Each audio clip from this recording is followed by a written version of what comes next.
이 교수의 질문과 대답 9는요. 이 교수의 한국시 읽기 7 손병관의 포교험이란 글의 댓글로 다신 분인데 읽어볼게요. 최근에 국어 공부를 절실히 느끼고 새해 목표로 국어 공부를 생각 중인데 시작을 어떻게 하면 좋을까요? 중학교, 고등학교 교과서를 사서 읽어도 되는 걸까요? 라고 질문하셨어요. 그러니까 국어 공부하는 법을 물어보시는 거죠. 약간 수필식으로 대답을 했습니다. 여러 번 보시게요. 그러니까 예를 들면 건강을 위해 운동하기, 그 공부하기도 마찬가지죠. 그러니까 이거 뭔가 미덕이잖아요. 이거는 좋은 거잖아요. 그걸 실천하기 시작하는 마음이 들었다면 무엇보다 먼저 그 마음을 소중히 다루어야 한다고 생각해요. 내가 이제 중학교 영어 교사 경험이 있는데 그래서 이제 잘 알아요. 나도 잘 아는데 소위 진도에 쫓긴 교사들을 탓할 수는 없어요. 그런 식이죠. 그렇지만 학교 교육의 현장에서 우리가 배운 거는 학생의 일을 하고 싶은 마음을 가볍게 여기는 경우가 많아요. 하고 싶은 마음이 참 중요하단 말이죠. 근데 그거를 너무 쉽게 생각하는 것 같아요. 하고 싶은데요. 공부할까요? 이렇게 하잖아. 그러니까 질문자처럼 국어 공부를 절실히 느끼는 마음이 들었는데 바로 이어서 응? 바로 이어서 그 마음에 대해 생각을 깊이 하고 참참히 생각해 보는 게 아니라 바로 이어서 중학교, 고등학교 그것을 사서 읽어도 되는 걸까요? 라는 실천 방안을 마련하는 성급한 태도를 보이는 경우가 많아요. 이런 공부는 안 해본 거죠. 이런 식으로. 그러니까 국어 공부를 절실히 느끼며 새해 목표로 생각하는 기간을 최대한 늘리는 거를 먼저 추천하고 싶어요. 왜 할까? 그지? 왜 국어 공부는 하고 싶은지 생각하는 시간이 필요한 거예요. 뭘 하기 전에, 응? 내가 하는 거잖아요. 내가 왜 하고 싶은 거지? 이게 필요하다는 수준, 그거를 넘어서야 돼. 이런 단계가 훨씬 중요하단 말이죠. 쉽게 말하면 이게 공부한다는 일의 거의 전부예요. 이 마음 먹기. 이게 거의 전부인데, 이거를 보통 생략을 해버려요. 이게 제일 중요해요.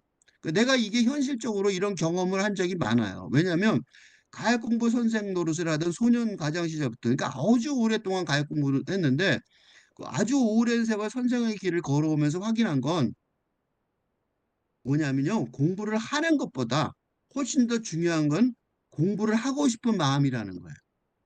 공부를 하는 것보다 실제로 하는 것보다 공부를 하고 싶은 마음이라는 게 더 중요해요.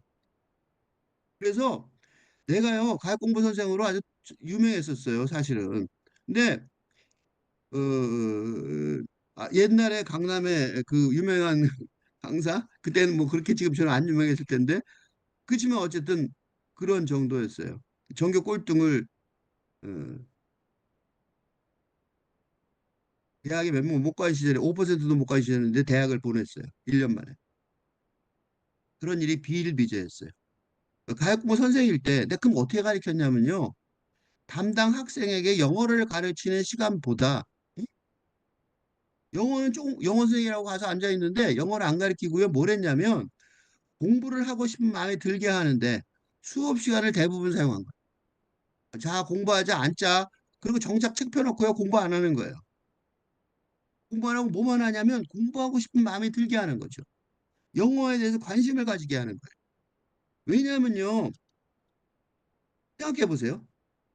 과외 공부 선생님과 만나는 두세 시간 동안 학원 다녀봐야 그 대학 두세 시간 앉아 있잖아요. 그 이상 못 앉아 있단 말이죠. 지루해서 힘들어서. 그 나머지 그러니까 학교 수업 시간이나 자습 시간에 학생이 어떻게 공부하느냐 이게 성적을 좌우한다고요. 쪽집게가에 웃기는 얘기라고 하기에 가까워요. 공부를 무지 잘하는 애들은 쪽집게가 필요하겠죠. 한두 개 꼭 맞아야 되니까. 그렇지만 대부분은요. 왜냐하면 걔네들 어떻게 하냐면 수업 시간 내내 졸거나 딴짓하던 학생이 였단 말이죠. 응? 그걸 통제할 수 없어요, 우리. 응? 딴짓하던 학생이 만약에 공부에 흥미를 느끼고 교사의 수업 내용을 제대로 보기 시작하면, 그러니까 졸지만 않으면, 졸지만 않고 선생님의 공부를 보기만 하더라도 성적이 나쁠 리가 없단 말이에요. 나쁜 게 아니에요. 교사의 수업을 제대로 듣는 사람도 거의 없으니까 금방 꽁뚱해서 30등 되고 10등 되고 금방 바뀐다니까. 정말로 금방 바뀌어요. 그러니까 요건데 자신의 마음, 응? 이제부터 좋게 살기로 마음 먹은 마음, 그 마음을 존중해야 되는 거죠. 응? 자기를 사랑해야 된단 말이죠. 어떻게는 저절로 따라올 거예요. 어떻게는 안 중요해요. 이런 국어 같은 경우는 더 쉬워요. 왜? 여성분이라면 미용실 가면 잡지 있죠. 아파트에 신문이 있단 말이야. 아파트나 도서관, 마을 도서관, 그지? 아파트는 돈 내고 사니까 마을 도서관, 신문, 박물관이나 미술관의 작품 소개 자료, 그지? 우리는 국어를 모국어화하는 한국 사회란 말이에요. 국어가 모국어예요. 주변에 널려 있는 모든 자료가 다. 심하면 음란물도 괜찮다니까? 아, 그거 진짜 보라고 내가 강요할 수는 없지만, 응? 공부의 소중한 자료들이에요. 이거는 보지 말아야 돼. 어린애들은 안 되지만 어른이라면 지금 질문하신 분 어른 같은데 아무거나 상관없다고. 그게 무슨 거든지 상관없단 말이죠. 좀 더 과장되게 말하면 내가 음란물을 말을 못해서 만화를 예를 들었어요. 거꾸로. 만화도 지칠 예술이랄 만큼 중요한 자료인 거예요. 그러니까 국어 공부를 왜 하는지 스스로 대답할 수 있게 된다면 이게 중요한데 난 이걸 해야 돼. 하고 싶어. 그러면 그래서 아주 오랫동안 국어에 관심을 가지게 된다면 그럼 어떻게 해요? 자신에게 가장 흥미로운 보이는 자료를 먼저 집중해서 보기 시작하면 돼요. 이게 뭐든지 좋다니까. 진짜 아무거나 다 괜찮아. 예를 들어 웹툰 있죠. 웹툰. 그 전철에서 보는 사람 많더라고요. 근데 중요한 건 뭐냐면 휙휙 화면을 넘기고 보더란 말이야. 그러지 말고 거기서라도 대사의 국어를 생각해봐. 국어에도 관심이 많았잖아. 그럼 왜 이렇게 말하지 하고 생각해보란 말이죠. 왜 그런 단어를 쓰는지, 그지? 왜 그런 어조로 말하게 하는지. 어다르고 아다르잖아. 그러니까 작가의 마음과 통할 수 있게. 그래서 작가에게 공감하거나 심지어 감동할 수 있게 하는 국어의 힘이 무엇인지 그걸 배워보시기 바랍니다. 그게 고공부하는 보람이죠. 그러니까 이런 식으로 자신에게 흥미로운 거를 찾아 읽다 보면요. 그렇지만 이게 그냥 보는 게 아니잖아. 어떻게 해요? 국어의 묘미에 집중을 하게 된단 말이에요. 응? 그러면 궁극적으로는 소설이나 시를 읽고 있는 자기 자신을 발견하게 돼요.